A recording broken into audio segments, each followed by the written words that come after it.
Do you favor zero balanced budgeting?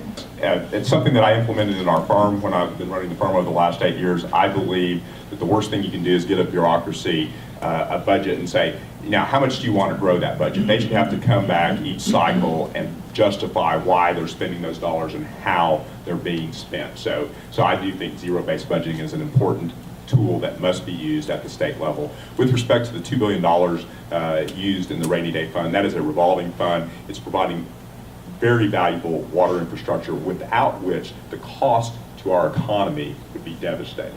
If you think about the fact that you choke off new businesses and you have such an impact to quality of life, the inability to access those funds, which are taxpayer funds, is simply not advisable. I think those rainy day funds, even though ironically named, certainly should be used for something as critical as water supply.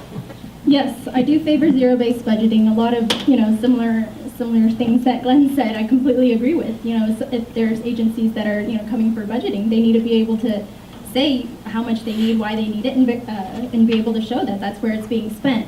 In response to the water budgeting for Prop 6, I believe that there are other ways that we could have addressed the water issue other than, by spending more out of our rainy day fund. I think one of the options that wasn't quite considered was the idea of dredging the lakes and the aquifers that we have for the sediment at the bottom, which, because a lot of our lakes, they're not actually being used to its full capacity.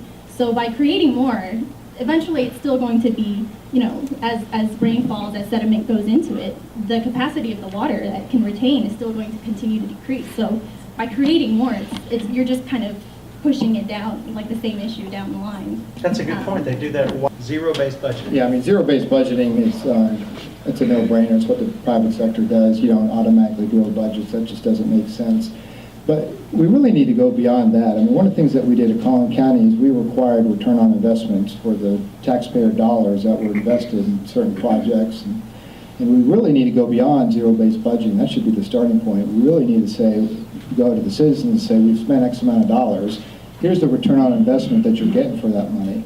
And that's not done today. And that's why when you look at the state budget, you see a lot of silliness or lack of efficiencies. For example, the state of Texas has multiple IT departments, it has multiple purchasing departments, and all those should be centralized. Austin wants to centralize all their power down in Austin, but when it comes to their own shit, they want to have multiple departments. But it's those types of things that we really need to look at. So beyond zero-based budgeting, that's pretty much a no-brainer. Let's require return on investment for our taxpayer dollars. That's a good point.